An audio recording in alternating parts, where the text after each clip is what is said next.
If you've ever spent way too much time looking for the perfect image or the perfect graphic that you can use on your socials or in your assets, then you're in the right place, because I know the frustration of looking all over for just the right image to express how I wanted to come across in my promotion or my launch or my offer, and then it ended up just looking like crap in the end. Well, today we're diving deep to separate the myths from the reality and uncover the undeniable benefits of using AI for your graphics. Stay tuned as I reveal the secrets that graphic designers won't tell you.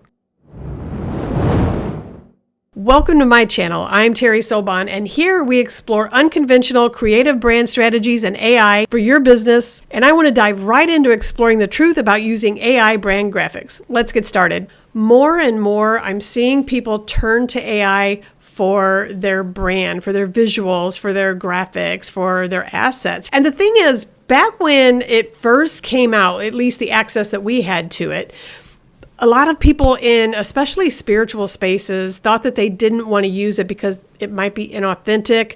And listen, I get it, but here's the thing. I'm finally starting to see people embrace it as a means of getting their information for their brand out there. Because how easy is it now?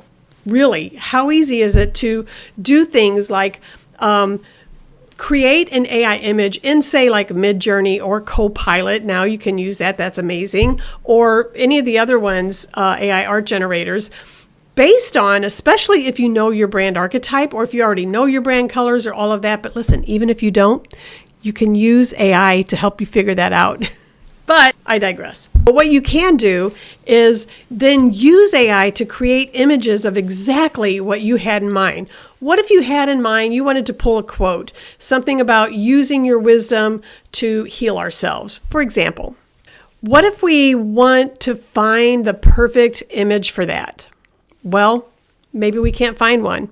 Maybe we find something that's like, I don't know, a sandy beach or, I don't know, whatever comes to mind.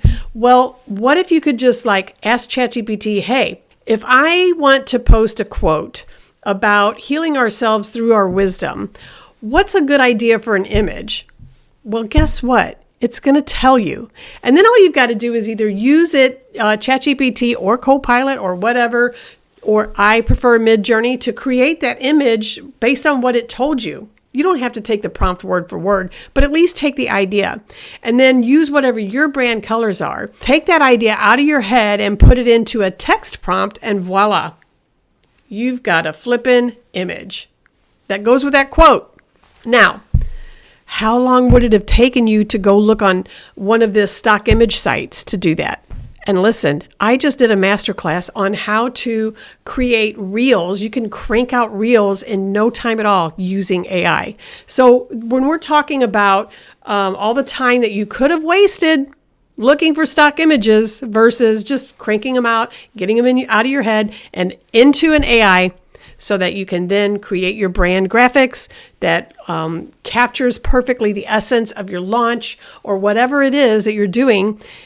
And it's just so easy. Why would you not do this? Now, you know, some of the things that I have heard is I've heard people's concerns, and I get it. You can have concerns when it comes to using AI. So let's debunk some of the myths about using AI for your brand graphics. One of them that I hear the most often is that it's not authentic, or they're concerned about being authentic if they're using AI.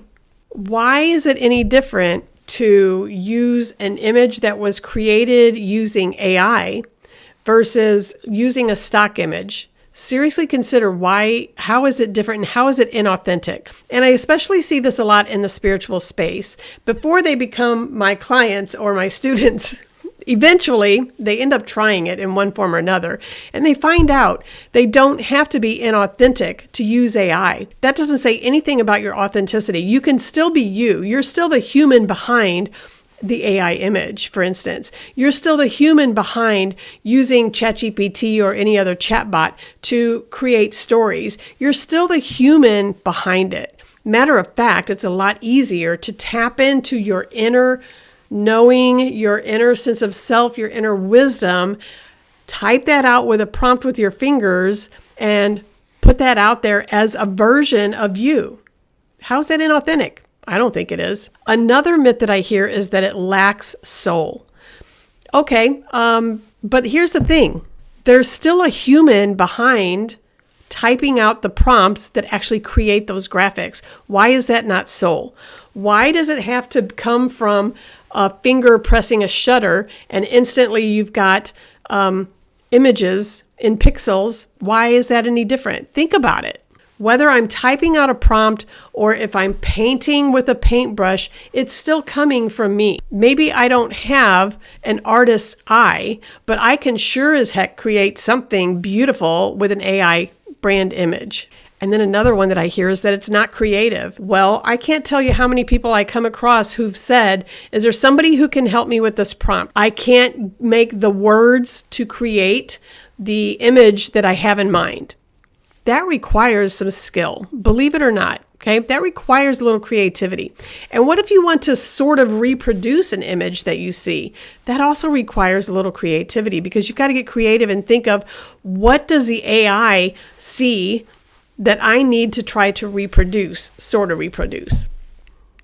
It takes creativity. So I want to show you what can happen when you look for stock images or stock art, and especially if you don't know what your brand is, your brand voice, your brand visuals, and all the things that actually make a cohesive brand.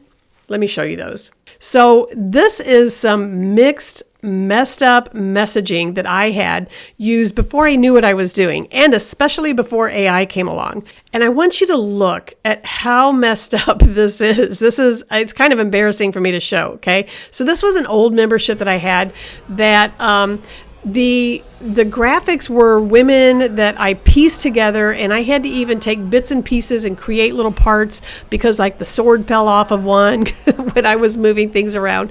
It was a mess, okay? And they're not very, they're just not very nice looking. Then I had these fonts that didn't go with the, with the visuals, and these colors that were the magician brand archetype when actually I was speaking to the hero brand archetype. There was just like a whole hot mess. Speaking of brand archetypes, this is a very important point. I've got a PDF document that will help you choose one of 12 brand archetypes to help you hone in on your brand, to help you connect with your audience on a much deeper level, and help you stand out in the online world. This free guide will help you choose the brand archetype that suits your personality so you show up in an authentic way and stay top of mind. Click the link in the description and get yours. Okay, on we go. Contrast this with what we can create now. So much better, so much more cohesive. The brand colors are on point. Everything just looks so much better. So look at the differences. Now this sits in my my member vault where I house all of my courses, and what a difference this is.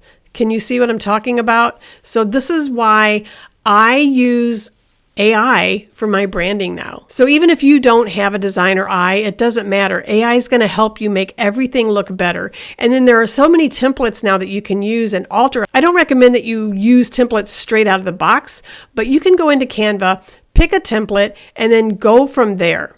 And then change it up to make it match your brand. Make it match your brand elements. This is so easy. Why would anybody not do this? I don't know.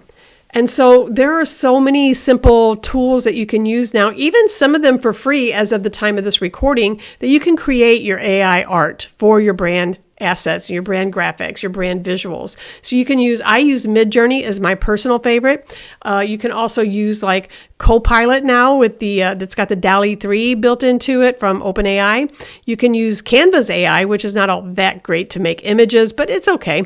But their Magic Edit stuff is awesome. It's amazing. You can use Leonardo AI. You get so many generations a day or a month. I'm not sure what it is. Or you can use Playground AI. Adobe Firefly is even free at, well, a certain amount of them as of the time of this recording. So there are a lot of options that you can use. The future of branding with AI, there's so much that we don't even know yet. Things that we can't even fathom, we can't even possibly think about because we just don't know. But I imagine that it's just going to get easier and easier and easier. And you're still the human behind the AI art, the AI visuals, the AI graphics, the AI copy. You're still the human. It's not going to automatically go produce this content on your behalf. You've still got to use your eye for creativity. You've still got to use your brand voice. You still got to use your brand messaging. So go ahead and give it a try. Let me know how it goes. See you soon.